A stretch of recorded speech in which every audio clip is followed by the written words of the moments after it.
사랑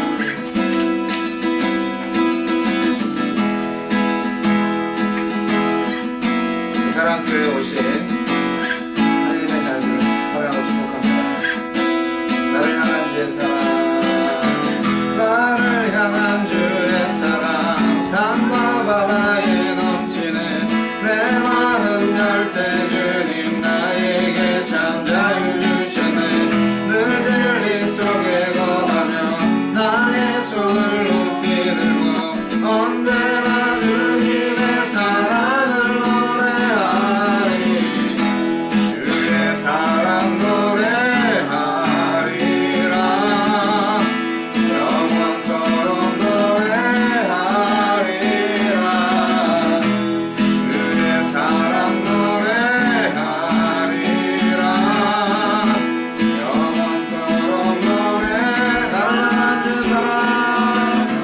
나를 향한 주의 사랑 산과 바다에 넘치는 내 마음 날때 주님 나에게 참 자유 주시네. 늘 진리 속에 거하며 나의 손을 높이 들고 언제나 주님의 사랑을 노래하리. 주의 사랑 노래하리라. 영원토록 노래하리라. 주의 사랑 노래하리라. 영원토록 노래하리. 내가 춤을 출 때 다 비웃겠지만 그들도 주 알게 되면 함께 기뻐 춤을 추게 되니. 주의 사랑 주의 사랑 노래하리라. 영원토록 노래하리라. 주의 사랑 노래하리라. 영원토록 노래 주의 사랑 노래하리라. 주의 사랑 노래하리라. 영원토록 노래하리라. 주의 사랑 노래하리라. 영원토록 노래하리라.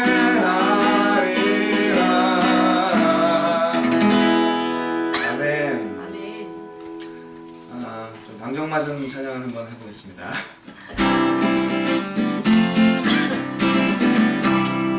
나의 왕 앞에서 노래하며 춤을 춰 아무것도 내 열정 막을 수 없으리. 나의 왕 앞에서 노래하며 춤을 춰 아무것도 내 열정 막을 수 없으리. 나는요 다윗처럼 춤을 출 거야. 사람들이 비웃어 나는요 다윗처럼 춤을 출 거야.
세상 사람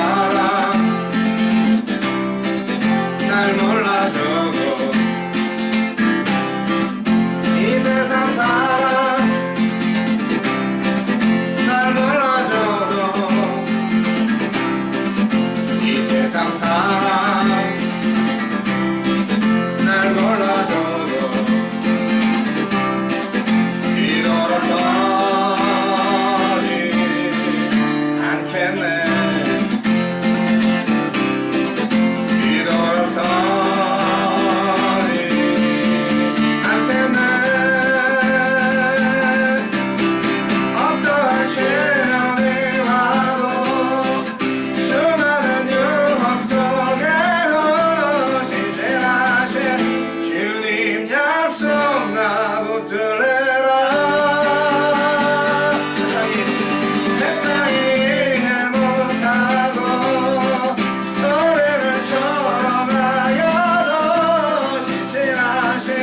주님 약속만 붙들래라 결코 돌아서지 않으네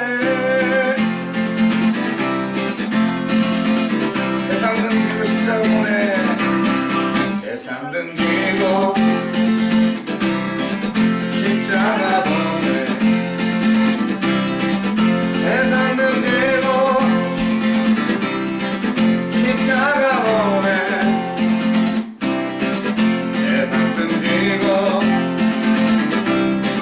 십자가 보내 뒤돌아서지 않겠네 뒤돌아서지 않겠네 다시 한번 어떠한 시련이 와도 어떠한 시련이 와도 수많은 유혹 속에도 신실하신 주님 약속 나 붙들래라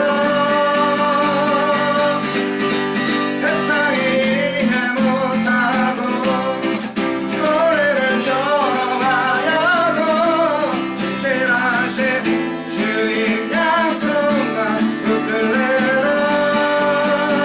결코 돌아서지 않으리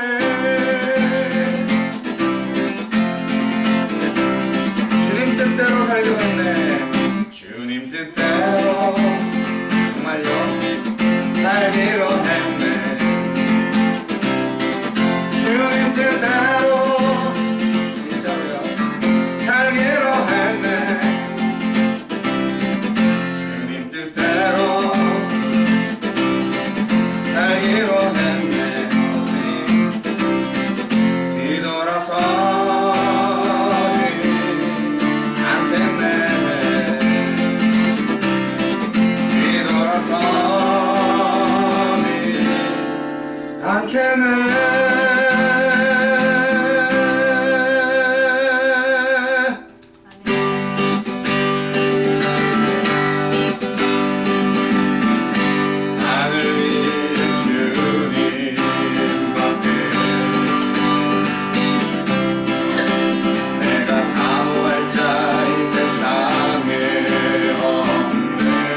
손을 높이 들고 주께 찬양하네. 한 번만 다시 합니다. 내가 할 수 있는 것은 오직 감사와 기도 두 손을 높이 들고 주께 찬양하네.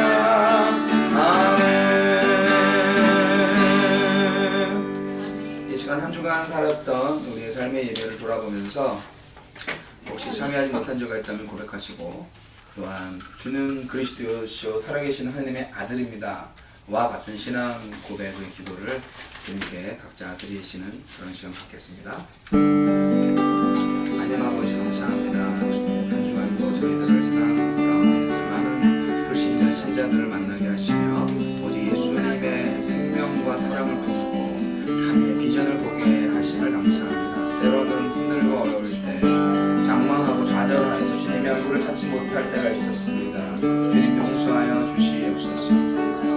주님 하나님의 온전한 사랑 가운데 가운데서 오직 주님만을 사랑하며 섬기며 나가기로 원합니다. 주님은 나의 구세주이십니다. 주님은 나의 완전하신 하나님의 아들이시며 나의 모든 생사복을 주관하여 주시고 모든 과거와 현재와 미래를 아시는 나의 하나님이십니다. 하나님 아버지, 나를 위해 십자가 달려 죽으심을 다시 한번 감사드립니다. 이 시간 예배할 때 신령과 진정으로 예배해야 할 때 하나님의 음성을 듣기로 원하고 하나님의 얼굴을 보며 하나님의 마음을 품게 하여 주시옵소서. 주님만을 찬양합니다. 주님 나의 모든 것입니다. 주님은 나의 전부입니다. 그렇게 해주시옵소서. 우리 예배를 받아 주시옵소서.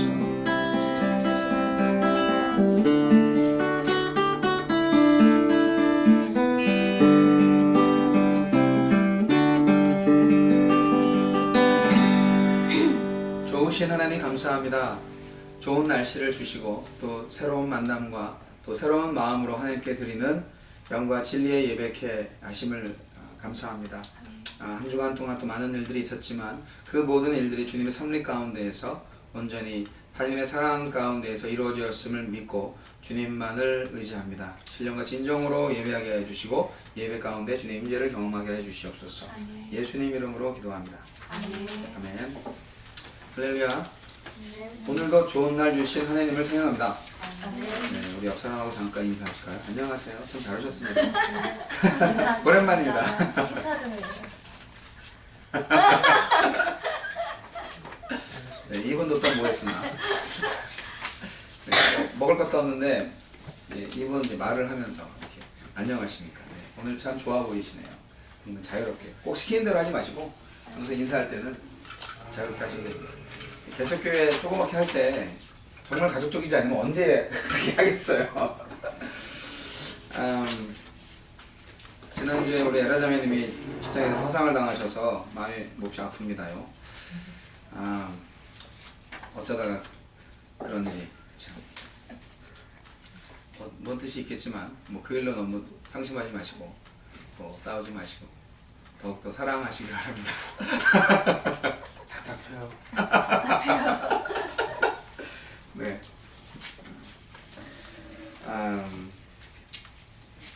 제가 그냥 빨리 달려가서 좀 봤어야 되는데 제가 의사는 아니지만 여하튼 좀 송구합니다. 참 모든 노화를 동원해서 안 아프게 다 해놨는데 그거를 본지 그 약국에서도 놀라더라고요. 그런 방법이 있는지도 몰랐다고. 네. 근데 자,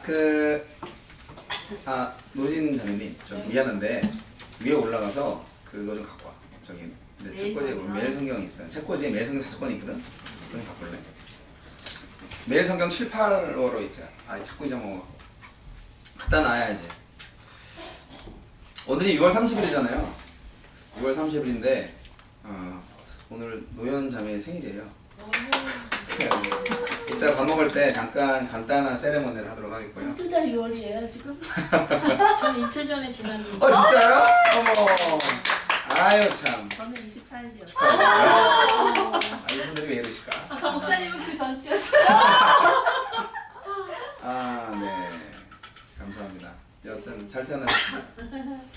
현이가 벌써 17살인 거예요. 여기 나이로. 그럼 한국 나이로 18이라는데 믿겨지지가 않아요. 이렇게 다 커버렸어요. 네. 뭐 징그럽지는 않고요. 대견스럽긴 한데, 예, 여하튼 감사하죠. 네. 자, 매일 성경 저거를 좀 제가 이제 필수 권장합니다. 그래서 7불씩 사가지고 가시면 제가 손해를 안 보겠습니다. 그러니까 쇼핑비는 안 받습니다.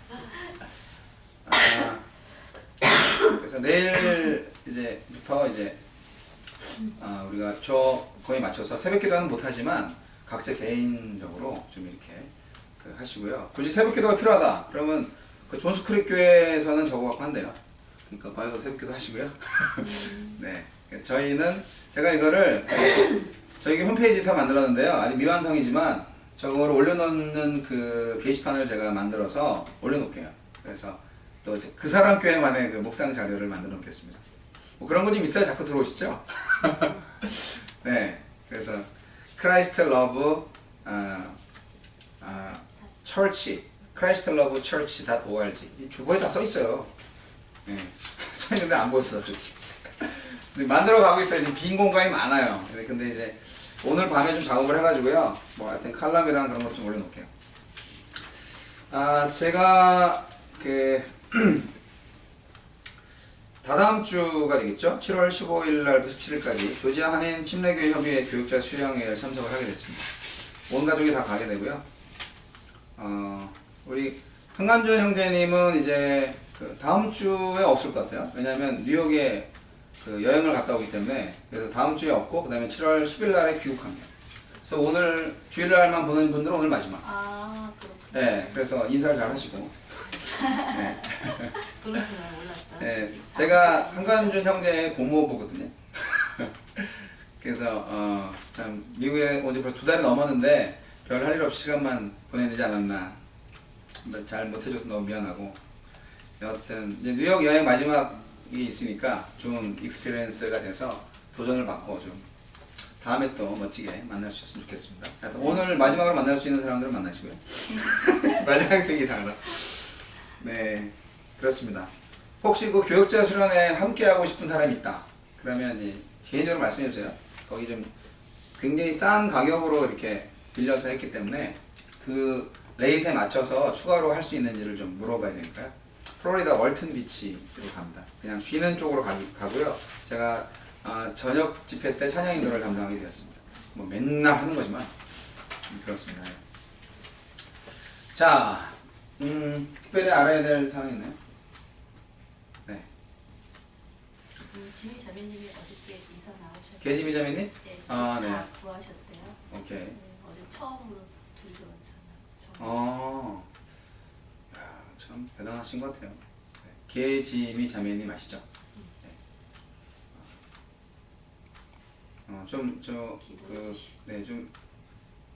뭐 그분 성격상 뭐 숨기실 분은 아니기 때문에 그분이 최근에 이제 이혼 수속을 받고 계십니다. 얘기가 하나 있는데, 근데 이제 남편이 너무 좀 정신적인 학대를 하시고 너무 좀 그러셨는지, 여하튼 뭐 이유는 모르겠어요. 여하튼 정말 기도 많이 하고 싶었지만 잘 안 됐던 것 같아요. 그래서 여하튼 이제 독립을 해서 지금 이제 우리 정우라는 그 아들 있어요. 되게 이쁜 아들인데 이렇게 좀 새살림을 차린 것 같습니다. 기도해 주세요. 계지미장. 그리고 미용실을 이용하실 때는 그 크리스티인을 찾아서 그 에밀리 제이에 가셔서 이용하셔도 좋겠습니다. 거기서 일하니까요. 일터가 어떻게 되는지 모르겠는데 계속 하겠죠, 일은. 감사합니다. 기도하겠습니다. 자, 저희 교회는 그 예배 전에 이제 헌금하는 걸로 했어요. 그리고 이제 헌금 시간에는 봉헌만 합니다. 그리고 봉헌은 처음 오신 분들은 좀 낯설을 텐데 찬송가 634장을 1년 내내 부르기로 했습니다. 그래서 아주 짧은 봉헌 찬양이고요. 부를 시간은 마음으로 같이 하면 되겠습니다.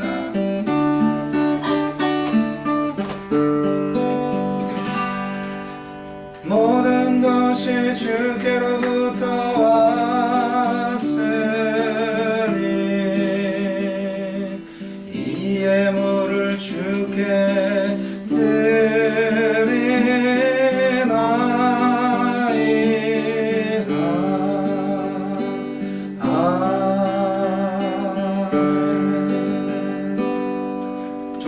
감사합니다.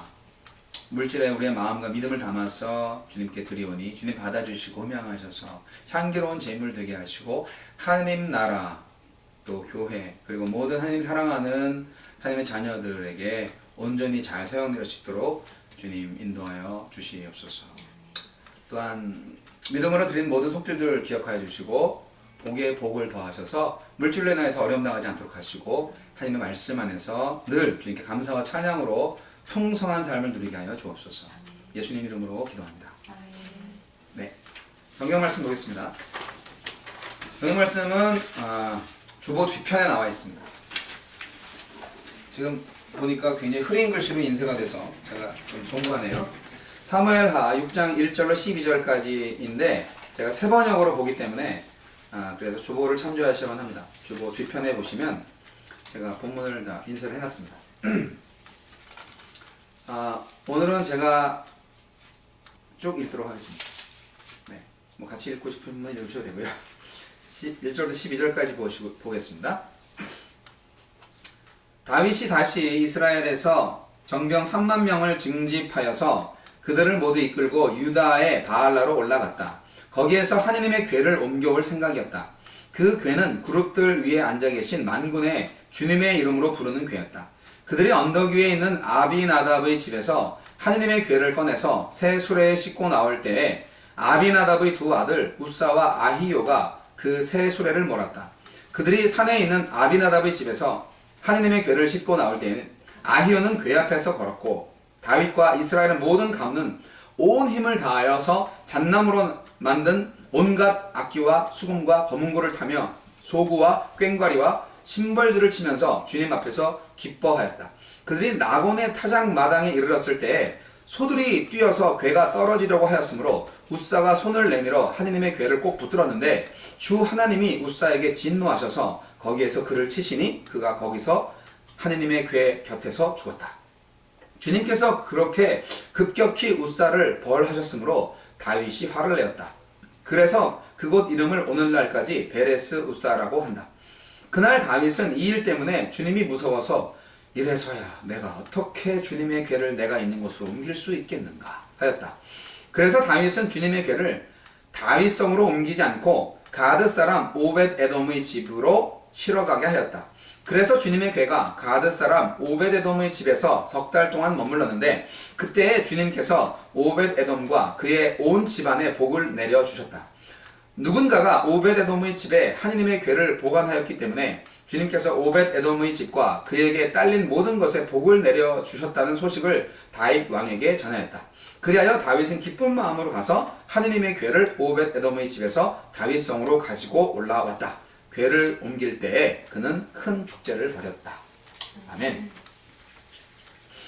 사실은 사무엘하 6장 1절로 23절 마지막 절까지 내용을 오늘 설교 본문으로 삼았습니다. 그러므로 성경책이 있으신 분들은 펴놓으시고 참조하셔도 좋을 것 같습니다.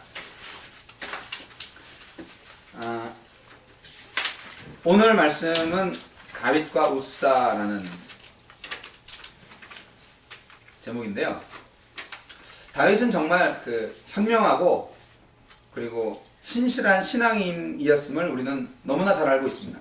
그는 이스라엘의 왕이 되었고요. 사실 사무엘하 5장까지도 열심히 블레셋군하고 싸우는 장면이 나와요. 열심히 싸웁니다. 그래서 다 몰아내고 이제 이스라엘 왕이 됐는데 그는 수도를 예루살렘으로 정하고 그리고 그 수도에 반드시 하느님의 궤가 와야 된다라고 생각을 하고 있었습니다. 그 전에 있던 왕 사울은 하느님의 법궤가 어디에 있는지 전혀 상관하지 않았습니다. 이스라엘이 옛날에 싸움박질하다가 블레셋한테 패해서 하느님의 법궤를 빼앗긴 적이 있었어요. 그게 사무엘상 6장에 나옵니다. 5장에 나오고 6장에 나옵니다. 근데 블레셋 사람들이 그 법궤를 가져가서 뭐에 쓰겠어요? 다곤 신상 목이 부러져서 넘어지고 그 다음에 온갖 자기 사람들한테 막 그 종양이 막 나서 엉망진창이 되고 망해서 결국은 이제 다른 데로 보내버리고 말았지 않았습니까? 여하튼 그 하느님의 법궤 자체가 요술방망이는 아니지만 그러나 하느님의 임재를 경험하고 상징하는 그러한 하느님의 물건임에는 틀림이 없습니다. 그래서 기랏 여아림의 나이든 제사장 아비나답의 집에 70년에서 80년 동안 방치되어 있던 그 하느님의 법궤를 수도 예루살렘으로 옮기려고 했던 것입니다. 다윗은 이스라엘에서 가장 뛰어난 정예군사 3만 명을 뽑았습니다. 아니 무슨 법궤를 하나 옮기는데 3만 명이 군사를 모집해? 아마도 그것은 아직도 블레셋 군대의 위협을 방지하기 위해서 그렇게 정말 특공대를 한 것 같아요. 그래서 이제 그 법궤를 옮겨오기 시작했습니다. 다윗은 하나님의 나라를 추구했습니다. 언제부터도 마찬가지죠. 그래서 하나님의 법궤가 있어야 할 자리는 예루살렘이다라고 굳게 믿었습니다. 근데 이제 열심히 전쟁하느라고 그 일을 못했는데 이제 전체적으로 이스라엘을 평정하고 나서 드디어 법궤를 가져와야 되겠다라고 생각을 했던 거죠. 그래서 이제까지 한 번도 사용한 일이 없는 새 수레에다가 하느님의 법궤를 싣고 아비나답 제사장의 두 아들 우사와 아요가 이제 수레를 몰았습니다. 우사는 여호와 법궤 곁에서 이제 붙어서 가고 아요는 하느님의 법궤 앞에서 걸어갔죠. 근데 이제 뭐 본문 말씀 보시는 것처럼 그냥 뭐 모든 악기를 다 동원해서 그냥 즐겁게 그야말로 잔치 퍼레이드 아시죠? 우리 저 놀이동산 가면 퍼레이드 하잖아요. 그 퍼레이드를 상상하시면 되겠습니다. 너무나 기쁜 날이죠. 하느님의 법궤가 예루살렘으로 간다. 그랬는데 완전 축제 분위기였는데 이 나곤이라는 사람의 타작마당을 앞을 지나갈 때 수레를 끌던 소들이 마치 요동을 합니다. 그래서 하느님의 궤가 수레에서 우지끈 뚝딱 떨어지려고 하는 그런 일이 벌어졌습니다. 그 순간 그 우사가 그 궤를 땅에 떨어뜨리지 않게 하려고 붙잡았죠. 세이브 했죠. 딱 붙잡았죠. 온몸을 불살라서. 그랬는데 궤를 손으로 잡았다고 하느님이 진노를 하셔서 그 자리에서 우사를 죽여버립니다. 베레스 우사라고 이렇게 그 지명을 정했다고 하잖아요. 사무엘상을 쓸 당시 그 시대에 베레스 우사라는 지명의 이름에 대한 해설을 지금 하는 거죠. 언제 쓰여졌는지는 확실히는 잘 모르겠지만 이 뜻은 뭐냐면 우사가 찢겨 죽은 곳이라는 뜻을 가지고 있어요. 지명 이름이 그런 베레스 우사. 그래서 다윗은 이거 도대체 어떻게 하냐 이거. 그리고 왜 이렇게 심하게 하셨냐. 그러면서 하느님한테 아주 분노를 표현하고 그리고 그냥 완전히 삐져가지고 그냥 집으로 가버렸어요. 도저히 안 되겠다. 끝. 오늘은 여기까지. 그래서 이방인 가드 사람은 블레셋 사람 지역에 있는 사람이에요. 오베데돔의 집에 맡겼습니다. 오베데돔이 누군지 모르겠지만 여하튼 3개월 정도 이제 딜레이 된 거죠. 그 다음에 오베데돔의 집에 복을 주시더라 하는 그런 보고를 받고 그제서야 이제 그동안 3개월 동안 다윗이 이제 심기일전 했겠죠. 왜 그랬지? 그러면서 이제 분을 삭히고 하나님과 기도를 했겠죠. 왜냐하면 몇십 년 동안 법궤를 한 곳에 방치해 놓고 제대로 제사 한번 드려본 적이 없는 거예요. 법궤를 이동해 본 적이 없는 거예요. 다 잊어먹은 거예요. 그러니까 사실 무식이 죄라고요. 하나님이 그렇게 그 모세 율법에다가 법궤를 옮길 때에는 이렇게 저렇게 해야 된다라고 제사장들한테 그냥 그렇게 가르쳤음에도 불구하고 잊어먹었던 거죠. 우사는 고핫 족속의 일원인데요. 족속도 여러 가지가 있어요.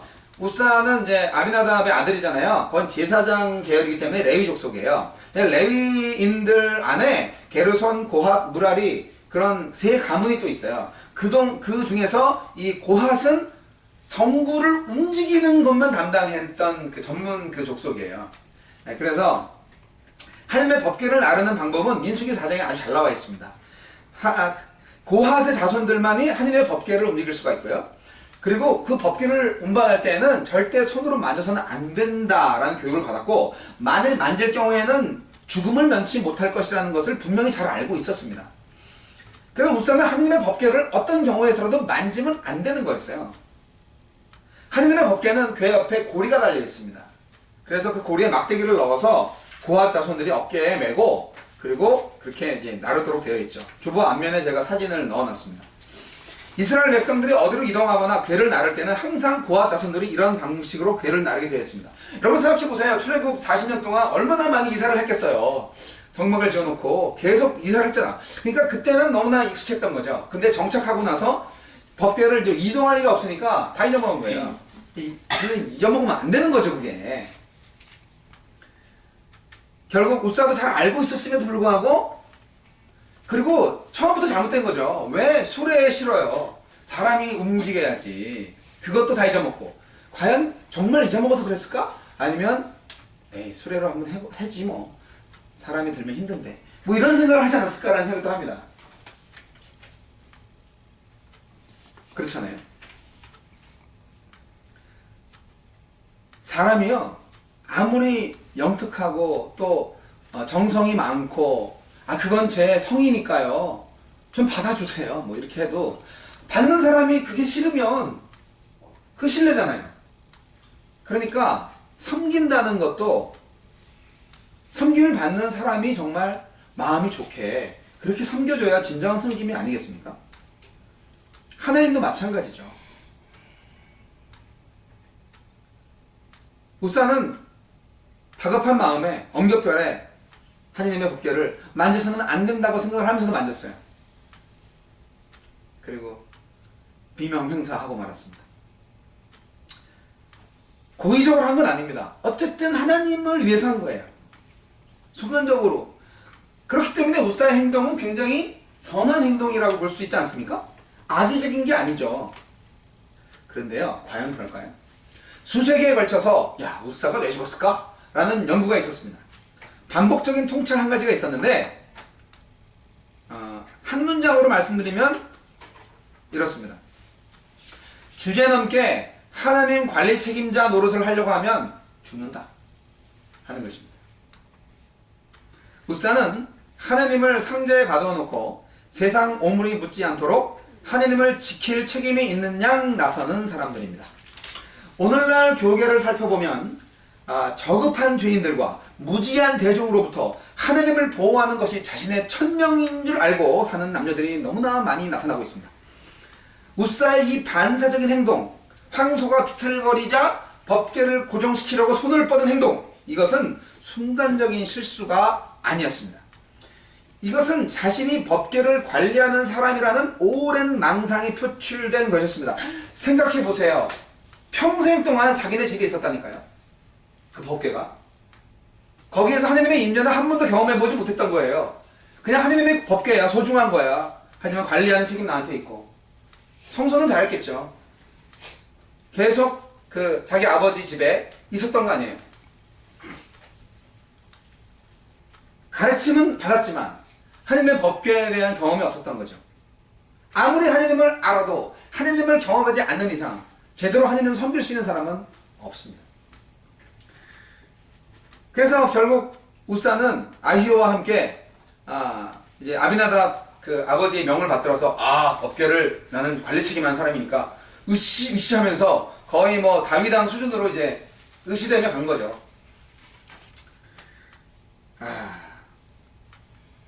우사는 모세율법을 무시했습니다. 사람의 손으로 만져서는 안 되고 고리에 막대기를 끼워서 움직여야 했던 그 하나님의 법을 무시했습니다. 그리고 대신에 블레셋의 혁신적인 기술, 황소가 끄는 수레, 거기다 실었습니다. 그 당시에는 수레 자체가 어떻게 보면은 뭐 블레셋의 신기술이라고 볼 수도 있죠. 자가용이잖아요. 얼마나 쉬워요. 수레에 딱 하면은 절절절절 빨리 끌 수 있잖아요. 법궤가 무겁거든요. 가장 효율적인 방법이었지만 그러나 하나님은 그걸 원하지 않았습니다. 그것은 비인격적인 방법이었기 때문입니다. 우사는 하나님을 책임 관리하는 담당자였고요. 그리고 계속해서 그 담당자 자리에 있으려고 했습니다. 그는 그가 원하는 곳에 하나님을 집어넣고 관리하려고 했습니다. 그러한 삶의 최종 결과는 죽음입니다. 왜냐하면 하느님은 결코 인간의 관리 대상이 되지 않기 때문입니다. 어떻게 우리가 하느님을 관리하고 책임집니까? 하느님이 우리를 관리하고 책임지지. 그렇지 않습니까? 그럼 웃사의 죽음이, 웃사가 우리에게 주는 그런 교훈은 무엇일까요? 네, 이것은 성경이 우리에게 보여주는 위험 표지판입니다. 하나님을 주의하라는 것입니다. 이 위험 표지판은 특히 하나님을 예배하고 성경을 공부하는 자리에 반드시 필요한 표지판입니다. 우리는 교회나 학교에 들어가서 하나님에 대해 배우고 순종과 기도의 훈련을 받습니다. 하나님을 아는 지식과 믿음이 자라고 새로운 놀라운 예배와 사역의 길로 들어섭니다. 점차 인정을 받고 자기도 모르는 사이에 다른 사람들에게 무엇을 어떻게 해야 할지 조언해주는 위치까지 올라가게 됩니다. 여기까지는 좋습니다. 그런데 그 다음 우리는 선을 넘어버립니다.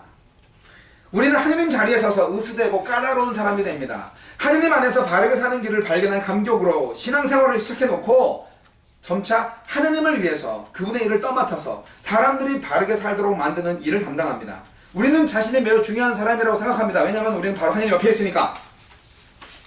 이것이 바로 잘 만들어진 종교입니다. 이렇게 하나님을 관리 책임하려 하는 사람들이 지도자의 위치에서 각종 만행을 저지르고 있는 오늘, 오래전에 그분들이 첫 신앙생활을 시작했을 때 그 첫 마음, 삼가는 마음과 경외하는 마음과 사랑하는 마음, 믿음의 정신, 시간의 지남에 따라서 점점점 부식되고 문드러져서 마침내 흔적도 없이 사라져버리고 말았다는 것이죠. 하느님에 대해서는 죽어버린 거예요. 하느님의 껍데기만 남아있는 겁니다. 여러분의 교회에서, 여러분의 가정에서, 여러분의 신앙의 믿음의 중심에서 진정 하나님의 임재가 없는 하나님의 법궤만 남아있는 삶은 아닌지 돌이켜보시기 바랍니다. 웃사는 하나의 경고입니다. 만일 우리가 웃사처럼 행동한다면 우리는 머지않아 죽은 사람이 될 것입니다. 예수님은 그런 사람들한테 회칠한 무덤 같다 라고 말했습니다. 겉에는 깨끗하지만 속에는 죽은 사람의 뼈와 온갖 더러운 것들이 가득한 그러한 것을 의미하는 것입니다. 웃사는요, 그날 갑작스럽게 죽은 게 아니에요. 그는 오래전부터 이미 죽어가고 있었던 겁니다. 그는 죽은 사람의 뼈같이 죽은 행위들만 가득하고 찬양과 믿음과 경배의 영은 그 내면 속에서 오래전에 질식사해버린 사람이었던 거예요. 웃사의 죽음은 하느님의 거룩성을 침해한 자에 대한 시범적인 징벌을 내린 사건입니다. 하느님을 조심해야지. 하느님을 경외해야지. 진짜로 너희들이 하느님을 그렇게 경홀히 여겨? 죽어라 하는 거죠. 하느님의 괴는 하느님의 영광과 직접 관련이 있는 상징물이었습니다. 여러분, 출애굽 당시를 한번 상상해 보세요. 제사장이 가서 이렇게 제사 지내면 거기에 파란 불꽃이 나오고, 그리고 제사를 올려서 쫙 올라가면 하느님께서 정말 그 타는 불꽃으로 확 임재를 하시는 바로 그러한 성소, 그 법궤 위에서 올렸던 하나님의 영광을 제사장들은 보고, 또 온 이스라엘 백성들이 그 성막 위로 이렇게 막 타오르는 그러한 그 연기와 하나님의 어떤 그 영광 광채를 항상 보고 있었던 거죠. 움직이시는 하나님이셨어요. 고정하시는 하나님이 아니라. 그래서 제사를 드리고 하나님의 임재를 경험할 때마다 하나님이 이스라엘에게 자신을 현현해 주셨습니다. 출애굽 당시에는 광야 생활에서는 그거를 뭐 그냥 항상 보는 거죠. 그런데 이제 가나안 땅에 와서 정착을 하고, 그리고 매년 제사를 하지만 사울 왕 통치 기간 40년 동안 제대로 된 예배와 하나님의 임재를 경험하는 그러한 제사를 경험하지 못하니까 하나님의 법궤는 또 어디 갔는지 알아볼 수가 없고, 싸움하다가 뺏긴 다음에 뭐 그냥 놔둬 버렸고, 그러니까 도대체 진짜 하나님과의 만날 수 있는 어떤 그런 관계, 그런 것들을 다 잊어먹은 거죠. 어디서 잘못됐나? 어쨌든 웃사가 하나님의 어떤 신성 유지를 위해서 절대로 만질 수 없다라고 규정한 것을 어겼기 때문에 어떤 경우에서든 법궤에 손을 댄 행위는 하나님께 용납될 수가 없었습니다. 술에 잘못 실은 것도 잘못이지만 가장 잘못한 것은 법궤에 손을 댄 거예요. 술에 법궤를 실었다 해도 손을 대지 않았다면 그날 그때 거기서 죽지는 않았을 것 같은데, 모르겠습니다. 사실 하나의 상징물이죠. 하나님이 뭐 그 법궤 안에만 있겠어요? 하지만 그 법궤를 가볍게 다룬 결과가 그토록 참혹한 결과를 가져왔다면 오늘날 하나님의 아들 예수 그리스도의 그 피, 인류를 위해서 흘리신 그 언약의 피를 가볍게 여기는 죄가 그 얼마나 크겠습니까? 이는 곧 이 세상뿐만이 아니라 다가오는 세상에서도 절대로 사하심을 받을 수 없는 중대한 죄악이 아닐 수 없습니다. 예수의 피를 의지하지 않는 죄, 다 지옥 갈 죄인 줄로 믿습니다. 자, 다윗은요, 재밌습니다. 다윗은 우사가 죽으니까요 굉장히 분노했습니다. 아니, 하나님한테 이렇게 분노를 할 수 있는 사람이 몇 안 될 것 같아요. 성경 안에서 어떻게 화를 낼 수가 있지? 그리고 그 운반하는 거를 중단하고 그냥 집으로 가버리고, 아니 이런 다윗이 간땡이가 부었나? 라는 생각을 할 수가 있어요.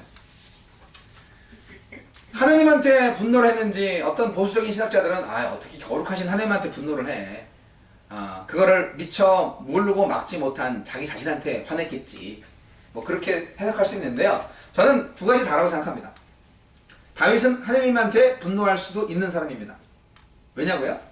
다윗은 평생 동안 위험 속에서 살았습니다.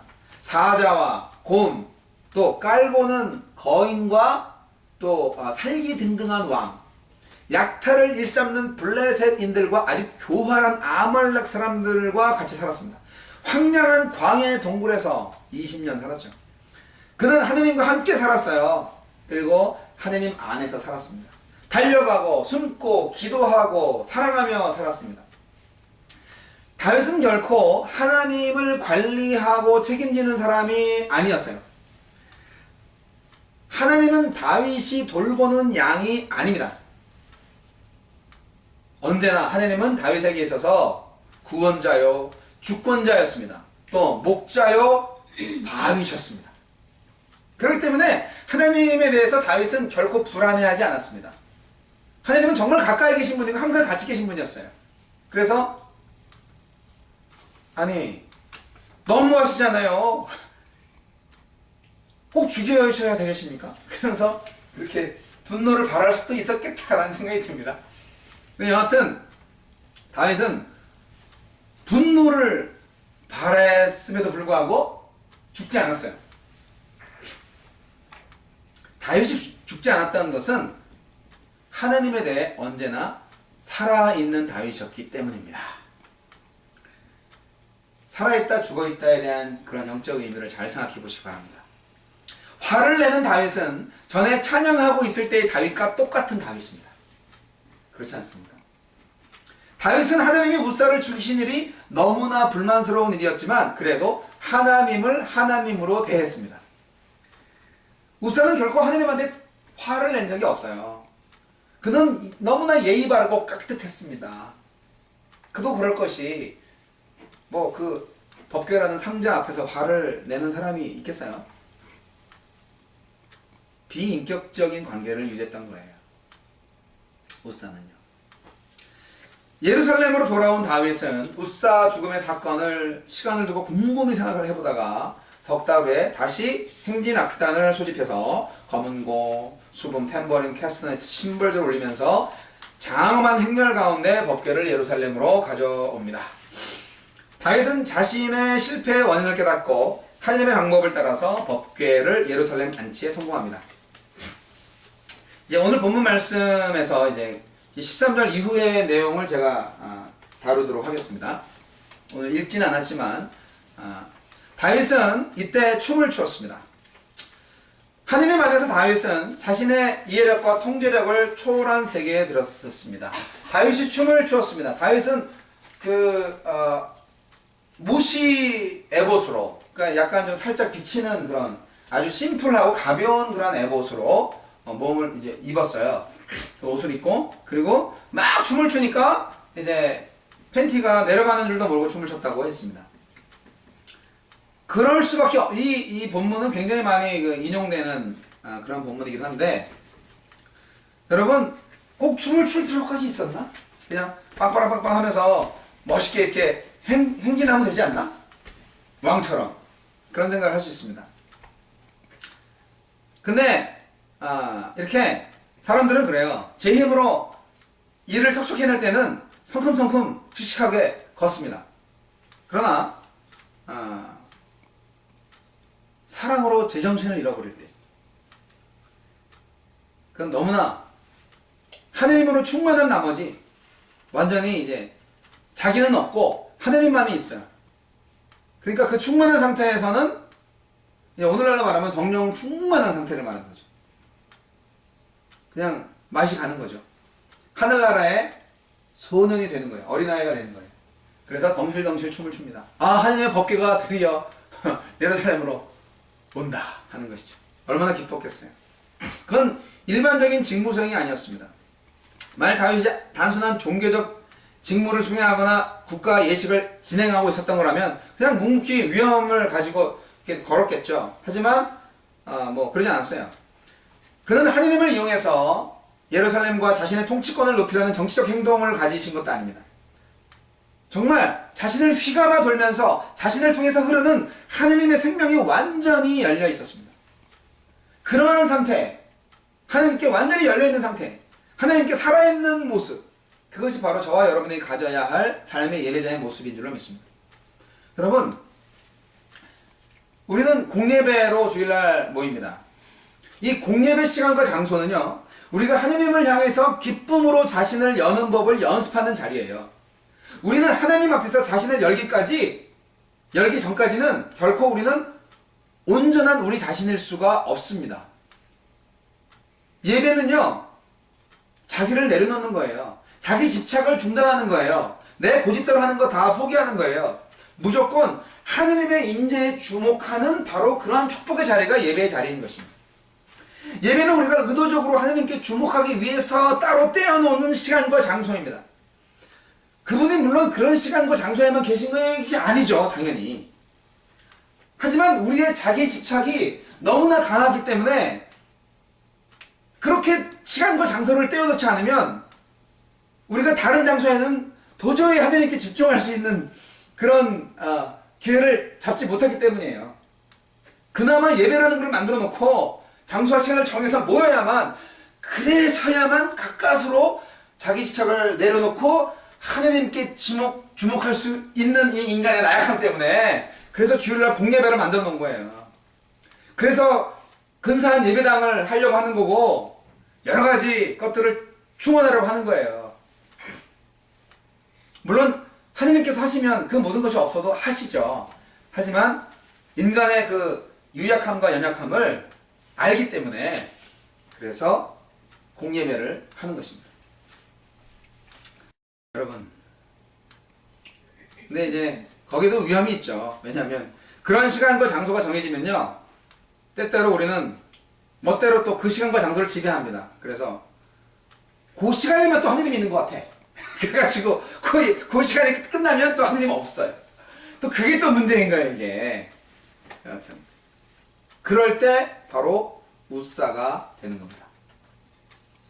저와 여러분이 얼마나 웃사와 같은 인생을 살았는지 혹시 기억이 나시는지 모르겠습니다. 하느님을 경외하라, 주님을 경외하는 것이 지혜의 근본이다, 뭐 이런 경고들이 많이 있는데, 그런 경고들이 우리한테 하나님 앞에서 몸을 움츠리고 살아라 하는 그런 말씀이 아닙니다. 다윗을 보면 그 반대임을 충분히 알 수가 있습니다. 덩실덩실 춤을 췄잖아요. 그 경고들은요, 하나님을 우리의 취급 물품처럼 전락시키지 않도록 지켜줍니다. 즉, 종교 활동을 하다가 죽음을 당한 일이 없도록 예방해 주는 것입니다. 자, 마지막으로 이제 미갈의 조롱을 살펴보겠습니다. 이 다윗의 아내 미갈씨, 사울 왕의 딸입니다. 이 춤추는 남편을 업신여겼어요. 왜 좀 더 왕답게 품위를 지키지 못할까? 처음에 다윗의 춤을 보고 처음에는 당황했고 나중에는 경멸했습니다. 미갈은 다윗이 우사와 함께 법궤 옆을 걸었더라면 아주 흡족했을 것입니다. 품위 있고 고상하게 법궤가 좀 염려스럽다는 듯 걷고 있는 우사. 그러나 사실상 죽어있는 우사와 함께 말입니다. 미갈은 아무것도 개의치 않고 염려치 않고 정말 그저 전심으로 하나님을 향해서 찬양하는 다윗, 참으로 살아있는 다윗을 경멸했습니다.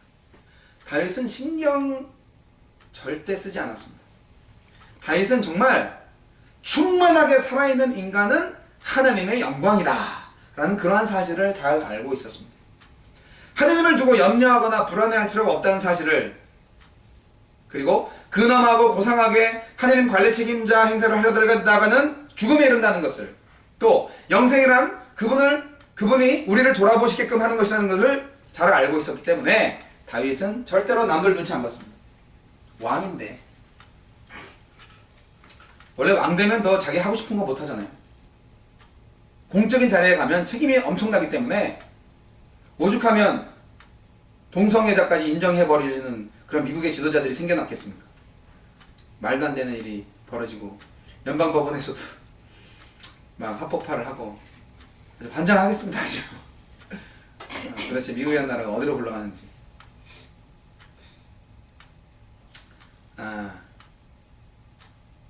웁사 즉사 사건을 통해서 우리는 아무리 선한 동기와 좋은 목적, 헌신적인 열심을 가지고 일을 한다 할지라도 하나님께서 원하시는 올바른 방법대로 일하지 않는다면 결코 하나님을 기쁘게 할 수 없다는 것을 우리는 뼛속 깊이 각인해야 하겠습니다.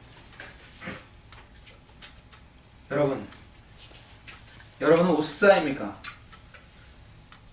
다윗입니까? 아니면 혹시 미갈이십니까? 여러분, 다윗처럼 언제나 하나님께 열려있는, 살아있는 참된 예배자가 되기를 기원합니다. 다윗은 이렇게 말했습니다. 21절에 오늘 읽지 않았지만 제가 읽어드립니다. 미갈한테 대답한 구절입니다. 21절. 그렇소. 미갈의 말도 이제 읽어드리기 좋을 것 같아요. 미갈이 이제 다윗을 맞아 나와서 이렇게 말했습니다. 오늘 이스라엘의 임금님이 건달 패들이 맨살을 드러내고 춤을 추듯이 신하들의 아내가 보는 앞에서 몸을 드러내며 춤을 추셨으니 임금님의 채통이 어떻게 되었겠습니까? 그렇게 이제 미갈이 말했잖아요. 다윗이 미갈한테 대답을 합니다. 그렇소. 내가 주님 앞에서 그렇게 춤을 추었소. 주님께서는 그대의 아버지와 그의 온 집안이 있는데도 그들을 마다하시고 나를 뽑으셔서 주님의 백성 이스라엘을 다스리도록 통치자로 세워주셨소. 그러니 나는 주님을 찬양할 수밖에 없어. 나는 언제나 주님 앞에서 기뻐하며 뛸 것이요. 내가 스스로를 보아도 천한 사람처럼 보이지만 주님을 찬양하는 일 때문이라면 이보다 더 낮아지고 싶죠. 그래도 그대가 말한 그 여자들은 나를 더욱더 존경할 것이요. 라고 다윗은 말했습니다. 이 말씀이요, 제가 노방 찬양할 때 얼마나 위로가 되는지 아세요? 되게 바보 같잖아요. 어제는요, 그 아시에서 이제 간만에 또 지난주 제가 쉬었거든요. 근데 이제 어제는 이제 어떻게든 놓치면 안 돼. 자꾸 저도 토요일마다 나가기 싫거든요. 귀찮고 막 힘들고 막 덥고. 토요일은 제가 샤워를 3번 하는 날이에요. 근데 이제 어제는 일찌감치 나와가지고 이제 10피트 곱하기 10피트짜리 캐노피카에 세워가지고 이제 그늘을 만들고 이제 이렇게 했어요. 그랬더니 어떤 중년의 그 한국 여자분이 정확히 오셔갖고, 외국 사람은 그런 적이 많은데 한국 사람은 그런 게 처음이었어요. 똑바로 와갖고 저기 CD나 전도지만 주는 것보다 이렇게 찬양을 해주시니까 너무 좋네요. 그리고 가시는 거예요. 되게 싱겁죠? 근데 그 분, 내가 볼 땐 되게 우사 같은 분인 것 같아요. 근데 여튼 그 아주머님, 성도님께서 이렇게 성도님이겠죠. 그렇게 말씀을 딱 해주시고 가니까, 야, 이게 저분이 말한 게 아니야. 이 하느님이 말씀하신 거야. 그런 마음이 드는 거예요. 그래서 어제 참 좋았습니다. 이거 끝나면 안 되겠다. 중단하면 안 되겠다. 사실 제가 5년 동안 정말 한 주도 그만두고 싶다는 생각을 안 해본 적이 없어요. 모르시겠죠? 근데 이제 일단 시작을 하면 구름 사이에서 하나님의 미소가 보이는 거예요. 감사하죠. 그래서 이게 이제 다윗이 똑같이 말한 거예요. 여기서 내가 스스로 봐도 천한 사람처럼 보이지만 주님을 찬양하는 일 때문이라면 이보다 더 낮아지고 싶다. 그리고 또 이런 말도 있잖아요. 그래도 그대가 말한 그 여자들은 나를 더욱더 존경할 것이다. 그런 말도 있어요. 여자들한테도 인기가 좋을 것 같아요. 네. 내가 말한 게 아니고 다윗이 말한 거예요. 안타까운 것은 23절에 이런 일 때문에 사울의 딸 미갈은 죽는 날까지 자식을 낳지 못하였다 라고 기록되고 있습니다. 사랑하는 성도 여러분, 내 못 낳는 미갈처럼 살고 싶으십니까? 하나님을 찬양하는 사람을 업신여기고 멸시하는 그런 사람이 되고 싶으십니까? 여러분의 채통을 지키고 여러분의 체면을 지키고 또한 여러분의 인간적인 욕심과 자기 집착에 빠져서 하느님으로 충만하는 삶을 포기한 채 말입니다. 여러분 다시 한번 묻겠습니다. 여러분 우스타로 살기를 원하십니까? 다윗으로 살기를 원하십니까? 미갈로 살기를 원하십니까? 하나님께 살아있는 참된 예배자가 되시기를, 다윗 왕의 축복을 다 누리실 수 있는 그 사람께 성도님 되시기를 주님의 이름으로 축원합니다.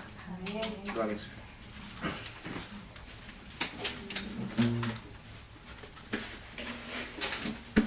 이 시간 잠시 1, 2분간 함께 고백과 결단과 헌신의 기도를 드리겠습니다. 진정 내가 우사처럼 살지는 않았는지, 정말 살아있는 하나님을 만나지 못하고 껍데기뿐인 상자 앞에서 하나님을 섬기는 척만 했는지 돌아보게 하시고, 진정 살아있는 하나님을 만나고 사람들의 눈에는 천하게 보일지라도 기뻐 뛰놀며 찬양하며 춤출 수 있는 다윗과 같은 예배자가 되게 해달라고 이 시간 잠시 기도하시겠습니다. 하나님을 감사합니다. 주의 말씀 안에서 저희들이 새롭게 말씀을 깨닫습니다.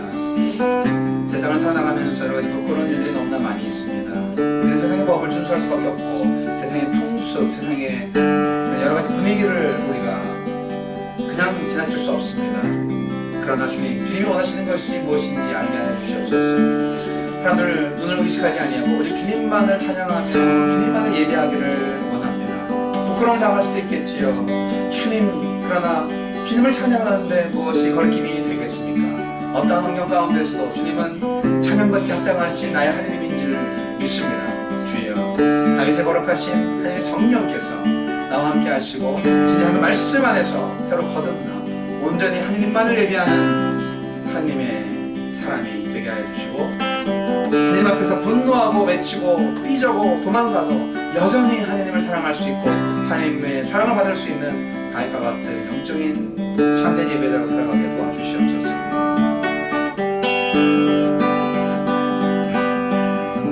주신 하나님 감사합니다. 우사처럼 살지 않겠습니다. 미갈처럼 살지 않겠습니다. 오직 다윗처럼 하나님 앞에 언제나 열려 있어 주님을 찬양하고 감사하는 일에만 우리의 전 인생을 사용하게 하여 주시옵소서. 예수님 이름으로 기도합니다. 아멘. 맨 처음 찬양했던 곡 찬양하시고 제가 축도하고 예배를 마치겠습니다.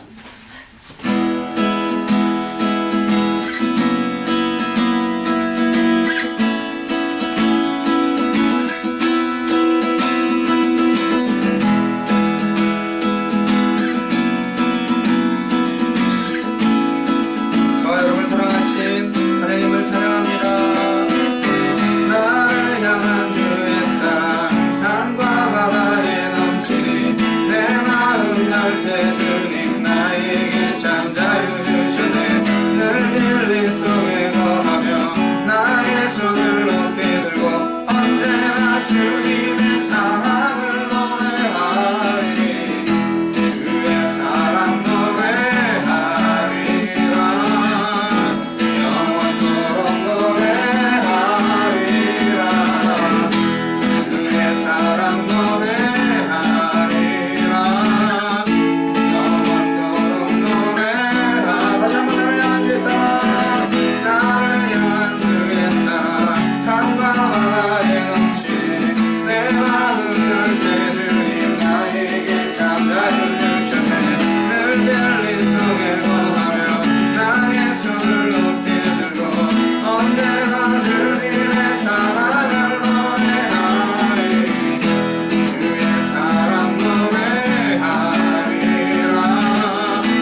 예수 그리스도의 은혜와 하나님 아버지의 극진하신 사랑과 성령님의 강화 감동 교통 역사하심이 어떠한 상황 가운데에서도 어떠한 환경 가운데에서도 어떤 마음에서도 오직 하나님께로부터 받은 은혜에 감사함으로 찬양하기에 힘쓰고자 결단하고 헌신하는 거짓과 껍데기 인생, 자기 집착에 빠져서 웃사와 같이 죽은 인생을 사는 것이 아니라 언제나 하나님과 동행하며 하나님과 생사고락을 같이 하며 하나님께 열려 있어 참된 예배자로 살았던 다윗처럼 살고자 하는 모든 그 사랑 교회 성도들 머리 위에 이제 영원까지 함께 하시기를 우리 구주 예수 그리스도 이름으로 간절히 축원하옵나이다.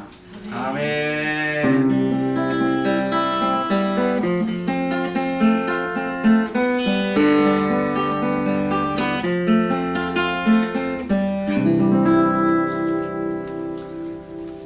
예배 마쳤습니다. 감사합니다.